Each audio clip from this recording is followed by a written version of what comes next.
nossa aula vai falar de decisões de investimentos de projetos, focado no longo prazo, tá certo? Decisões de investimento de longo prazo são decisões chaves, são peças-chaves para uma empresa determinar o melhor projeto em relação às questões qualitativas e financeiras para que continue crescendo e não perca sua relevância no mercado. O primeiro passo dessas decisões de investimento de longo prazo é a análise da viabilidade econômica da empresa, se isso é aconselhável ou não. É necessário também ter total conhecimento da situação financeira da empresa e do mercado em que ela está inserida. É também um imperativo projetar ganhos e perdas de acordo com as entradas e saídas de caixa e assim avaliar os riscos do projeto que está sendo avaliado. Para realizar o último passo para os tomadores de decisões, se recorrem a algumas ferramentas matemáticas para lhe dar certa noção de retorno e riscos desses investimentos. Os métodos empregados nas decisões de investimento de longo prazo, correntemente, levam em conta sempre o valor do dinheiro no tempo. E são estes o payback, o valor presente líquido e a taxa interna de retorno. Estes são temas desta aula. As decisões de investimento, então, são métodos quantitativos para análise de investimentos que visam proporcionar ao investidor ou ao empreendedor subsídios racionais para a tomada de decisões racional em aceitar ou rejeitar determinado projeto. Ele é dividido em dois momentos. O primeiro, ele vai ter sempre como princípio, tá, o tempo. Ele não considera o dinheiro no tempo. Então, falando de tempo, eu tenho o payback efetivo e o payback médio. Ambos vão avaliar tempo. Então, dentro desses dois métodos, qual eu devo aceitar? Aquele que lhe oferecer menor tempo. Já num segundo momento, a gente tem a técnica do fluxo de caixa descontado, que é o nosso payback descontado, o valor presente líquido, que é o nosso VPL, como também a taxa interna de retorno, que é a nossa TIR. O cálculo do payback, ele vai nos dar sempre o retorno, e ele é calculado com base no investimento a partir das entradas e saídas de caixa dessa firma. Esses critérios de decisão são estipulados através desta tabelinha aqui, tá certo? Deste critério. O payback menor que o prazo estipulado do investidor, aceitar o projeto. Payback maior que prazo estipulado pelo investidor, rejeitar o projeto. E o payback igual ao prazo estipulado pelo investidor, comparar entre 2 ou mais projetos. Então, percebam exatamente onde nós estamos. Assim, olha, eu tenho 2 projetos, tá? Qual eu devo aceitar? Um pelo payback efetivo ou pelo payback médio, que a gente vai ver daqui a pouquinho. Sempre aceitar aquele que lhe oferecer menor tempo, ok? Tá? Nós temos aqui, então, um investimento de 300 mil e terei algumas entradas de caixa, tá? No valor aqui de 70 mil no primeiro ano, 80 mil no segundo ano, 100 mil no terceiro ano e assim vai, tá certo? Preciso entender, então, que as entradas de caixa no payback efetivo, eu tenho que ir até que se igualem ao investimento inicial. Se houver saída, pessoal, esse valor do ano fiscal da empresa, deste ano, será negativo. Então, a gente vai inserir a negativa, tá bom? Caso exista a saída. Não tem segredo. O número vai vir negativo aqui, você vai negativar na sua calculadora, tá certo? Mas aqui nós só temos números positivos, então vamos lá para o cálculo. No cálculo do nosso payback efetivo, eu terei então que igualar as minhas entradas. E ao igualar as minhas entradas, eu tenho 3 anos. Em 3 anos, eu vou conseguir retornar 250 mil. Se eu passar para o 4º ano, o retorno vai ser muito além do que eu investi, certo? Vai passar 300 mil. Então, vamos fazer a diferença. Eu sei que 3 anos, com certeza, eu preciso deles. A diferença é entender quanto tempo eu preciso para retornar 50 mil desses 4º ano, tá certo? Então, nós utilizamos aqui a regra de 3, tá? Vamos lá. Para 120 mil, que é o valor que eu tenho estipulado para o próximo ano, então ele está para 12 meses, tá? E os 50 mil, que é o que eu preciso descobrir em quanto tempo eu demoro para retornar esses 50 mil. Esse será o meu X, tá? Sempre vamos aplicar a regra de 3 aqui para identificar esse tempo, tá certo? Então, vou lá, somo todas as entradas de caixa, não pode ultrapassar o investimento inicial, certo? Deu 250 mil. A diferença para 300 é 50. Então, 50 será o meu X. O próximo fluxo é o que estará para 12 meses, perfeito? Façamos a conta, eu coloco o cálculo aqui.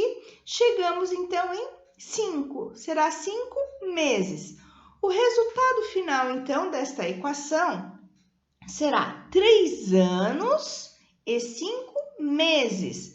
Lembra no enunciado inicial que o investidor solicita que seja o retorno desse investimento em 3 anos e 5 meses? Então, esse projeto deve sim ser aceito, ok?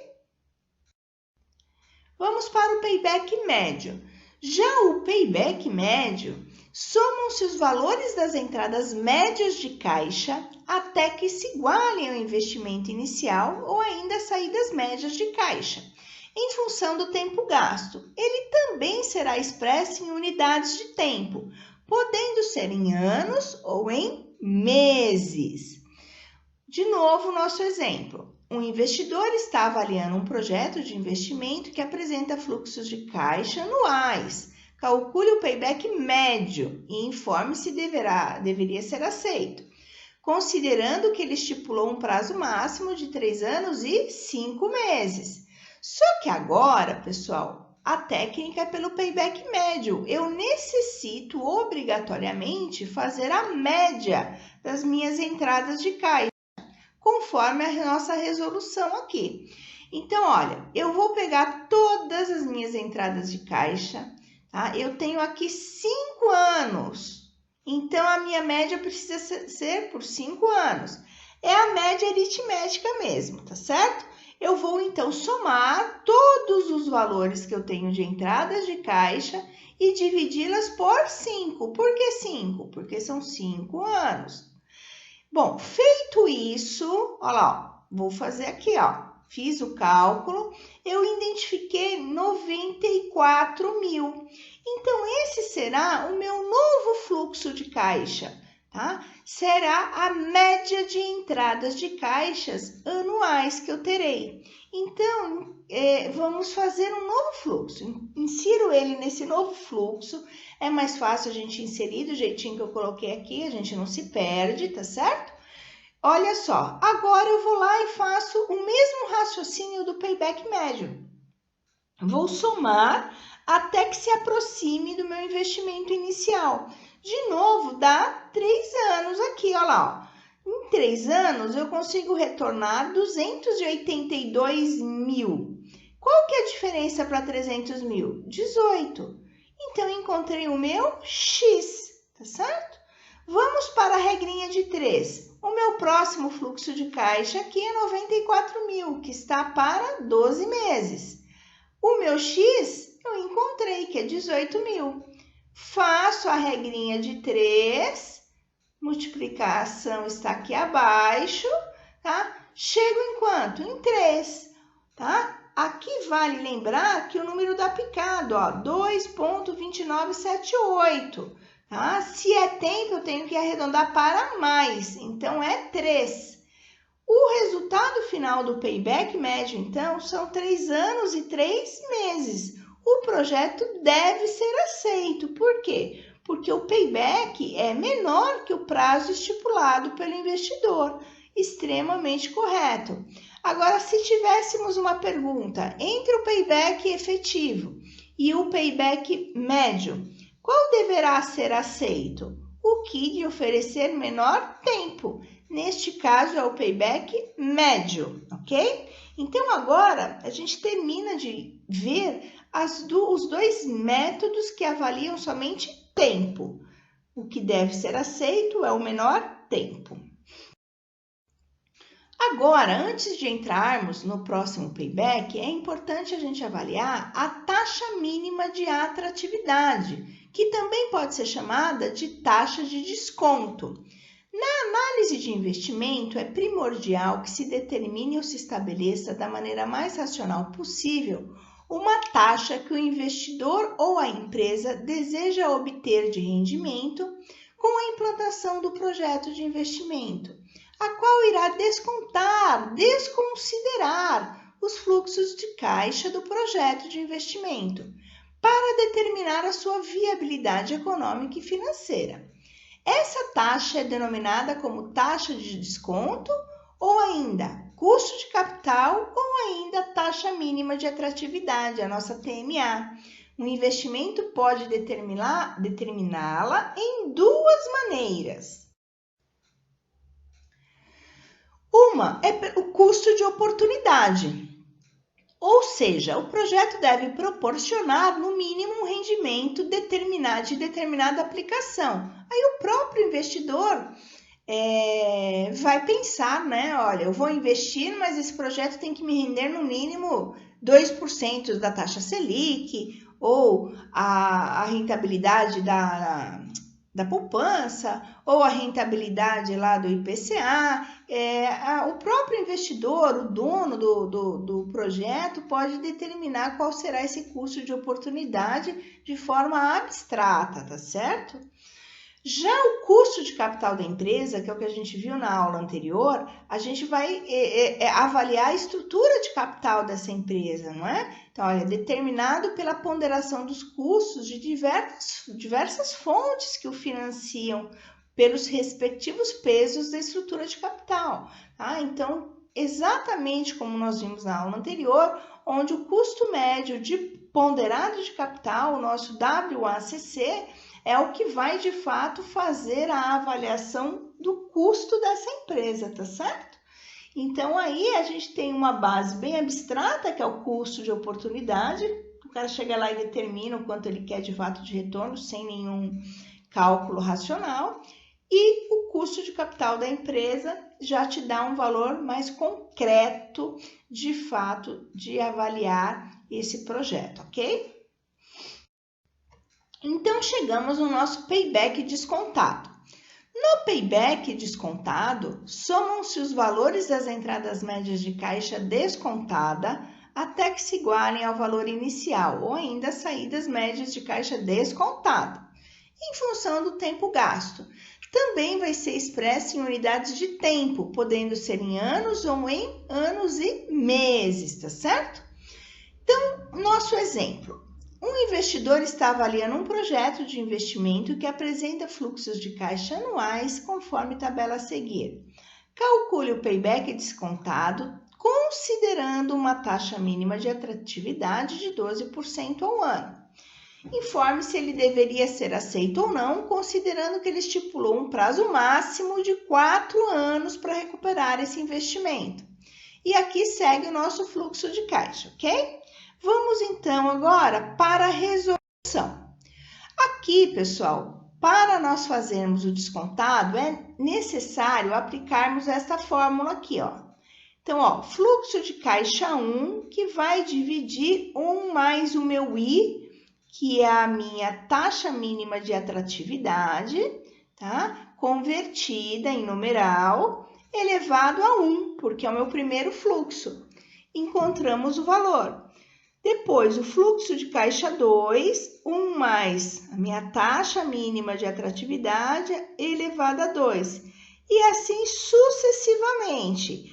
Após ter feito o desconto, o fluxo de caixa descontado nós vamos chegar em um novo fluxo de caixa apresentado a vocês.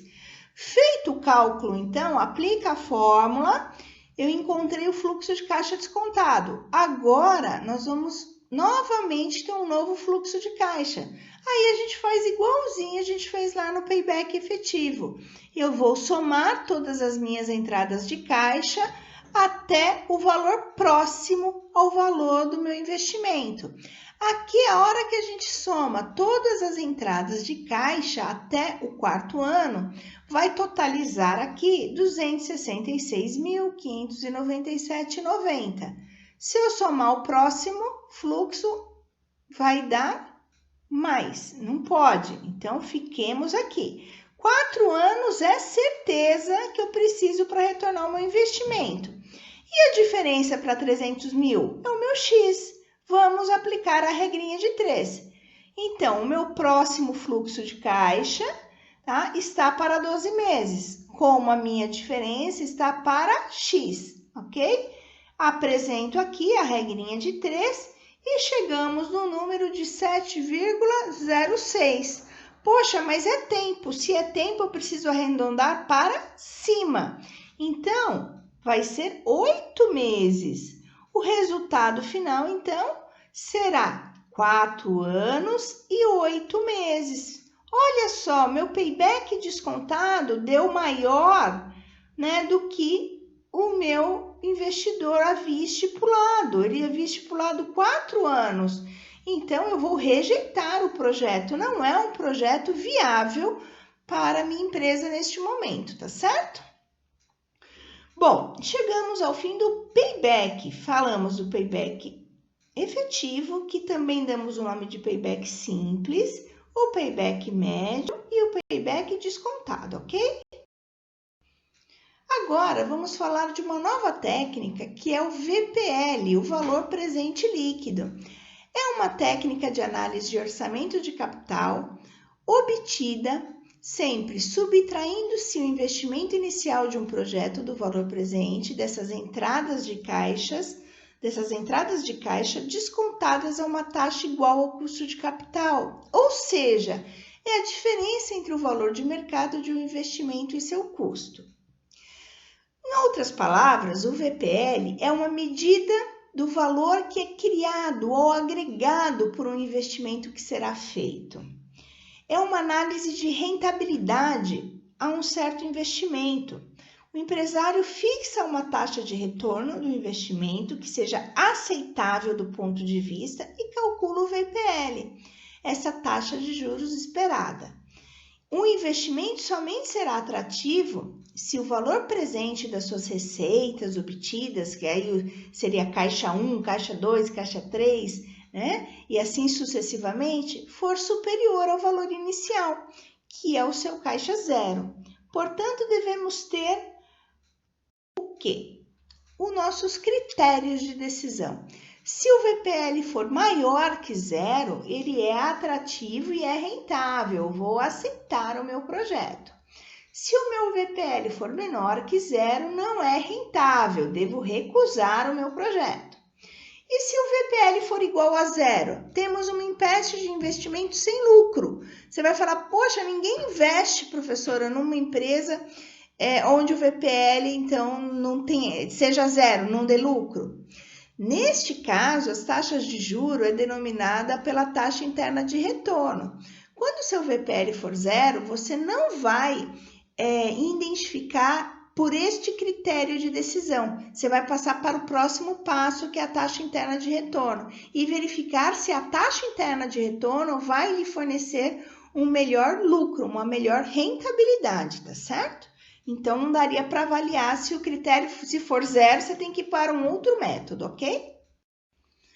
Então, na taxa interna de retorno, que é a nossa TIR, é a taxa de desconto que faz o VPL de uma oportunidade de um investimento seja igual a zero ou superior a zero. Então, perceba o seguinte, se der zero lá no nosso VPL, eu vou aplicar a TIR. Esse método considera que o fluxo de caixa previsto irá se concretizar. Compara-se essa taxa mínima de atratividade, a TIR. já que essa última os proporciona um retorno mínimo esperado do projeto, certo? Uma empresa deverá aceitar o projeto caso a TIR seja maior que o custo de capital. Olha só, custo de capital é o mesmo que taxa mínima de atratividade, ou rejeitar se for menor. Os critérios de decisão, de uma maneira mais clara, está aqui, ó. Se a TIR for maior que a TMA, aceitar o projeto. Se TIR for menor que TMA, rejeitar o projeto. E se TIR for igual a TMA, analisar outros fatores não financeiros. Vocês vão falar, professora, ninguém vai investir numa empresa onde não vai me dar lucro. E aí, pessoal, existem muitas empresas que fazem investimento, tá? Não pensando, tá, nos valores aí, nessa taxa interna de retorno, nessa taxa mínima de atratividade. Ela sabe que aquele projeto, financeiramente falando, não é interessante naquele primeiro momento, mas ela vê algo lá na frente. Eu dou muito exemplo em projetos sociais. Muitas empresas grandes, né, SAs, empresas de capital aberto, desenvolvem um trabalho social intenso. Porque ela é boazinha? Também, tá? Mas é em especial porque ela vai ter algum benefício lá no seu imposto, tá? Vão conseguir o quê? Reduzir imposto ou alguma consideração fiscal, tá? No seu balanço patrimonial, no seu EDRE, aonde ela fornece esse benefício financeiro aí. Um exemplo que eu dou sempre é o Criança Esperança. Por que a Globo faz o Criança Esperança, o SBT faz um outro programa e assim sucessivamente? Por quê? Porque tudo aquilo que ela arrecada e fornece, né, lá às entidades sociais, ela tem depois um benefício fiscal, né, sendo extremamente interessante. Além do que aumenta o valor da sua marca, o valor do seu intangível lá na Bolsa de Valores, né? Então, é extremamente interessante. Muitas empresas, às vezes, optam por analisar outros fatores não financeiros em determinados projetos, ok? Então, aqui nós temos o nosso exercício e agora nós vamos fazer na HP, tá certo? Peguem a HP 12C de vocês e vamos relembrar a HP aqui. O investidor está avaliando 2 projetos de investimento mutuamente excludentes. Mutuamente excludentes, vocês vão ouvir bastante. O que seria isso? Eu estou avaliando 2, 3, 4, 5 projetos juntos e um pode excluir o outro. Por isso que eles são mutuamente excludentes, tá? Um exclui o outro. Ele estipulou uma taxa mínima de atratividade de 15,5% ao ano. Considerando os fluxos de caixa a seguir, calcule o VPL, a TIR e indique qual deles é mais viável do ponto de vista financeiro, tá certo? Então, vamos lá, pessoal. Tenho aqui 2 fluxos e vamos inserir na calculadora. Olha, eu tenho aqui, então, que inserir o primeiro valor e todo valor inicial, tá? Eu vou negativar. O valor do meu investimento inicial é CHS na minha HP. O G, acionem a teclinha G aí para me dar acesso a essa tecla aqui, ao CF0 e ao CFJ, tá bom? Que aqui é o valor do meu capital, tá? O valor do meu investimento inicial. Feito isso, eu vou inserir todos os valores na calculadora, ó, 25.000 G, CFJ, que seria o meu próximo ano, que eu vou considerar como se fosse uma parcela, tá certo? 35.000 G, CFJ, o próximo fluxo. 40.000 G, CFJ. Poxa, mas eu tenho 40.000, 2 anos. Então, informe, ó, 2 GNJ, tá certo? Tá, eu tenho 2 é tranquilo, daria pra gente digitar 1 a 1, pode ser? Pode, mas se eu quiser digitar, sei lá, 40 fluxos iguais, né, vai ficar muita coisa para digitar, pode ser que eu erre, então você põe lá 40 GNJ, tá bom? 35G, CFJ, o nosso próximo fluxo, 15i, que é a minha taxa mínima de atratividade, função, vai lá na teclinha laranja, função NPV. Eu achei o meu VPL, valor presente líquido, com valor ainda inserido na calculadora, não apaga, vai lá para a função IRR. IRR é a minha taxa interna de retorno. Achei a minha taxa interna de retorno. Faço isso nos dois projetos, pessoal, no alfa e no beta. E olha os valores. Eu tenho um VPL maior, 28.346,43, maior que o beta, né? 26.942,07. Então, meu valor maior é na alfa. E a taxa interna de retorno também está maior na alfa, tá certo? Qual que eu vou escolher? O que me der melhor lucro. Percebam que o que me dá mais lucro, que uma taxa interna maior, é o que eu menos investi em dinheiro. Esse é, de fato, o mais interessante. Então, ó, deve-se escolher o projeto alfa, que além de apresentar menor desembolso inicial, possui maior VPL e TIR do que o projeto beta. Os projetos aqui que a gente falou na nossa aula de hoje, vocês vão utilizar em algum momento na vida de vocês, tá? Seja ainda na universidade, tá? Com algumas disciplinas como projetos, como plano de negócios, tanto na área contábil quanto na área econômica, em Incomex, nos 4 cursos que a gente hoje tem, a gente utiliza muito todas essas ferramentas. E se um dia você for abrir um negócio ou for investir em alguma coisa, são ferramentas extremamente utilizadas, tá certo? Então, payback, VPL, taxa interna de retorno, nos dá luz ao dinheiro que a gente está investindo, tá certo? E por hoje é só, pessoal. Muito obrigado, até logo. Alguns autores da área financeira que eu utilizei, que são extremamente interessantes, tá? Vale a pena a gente seguir esses autores, são todos autores muito bons. O que vale a pena também lembrar, pessoal, que todos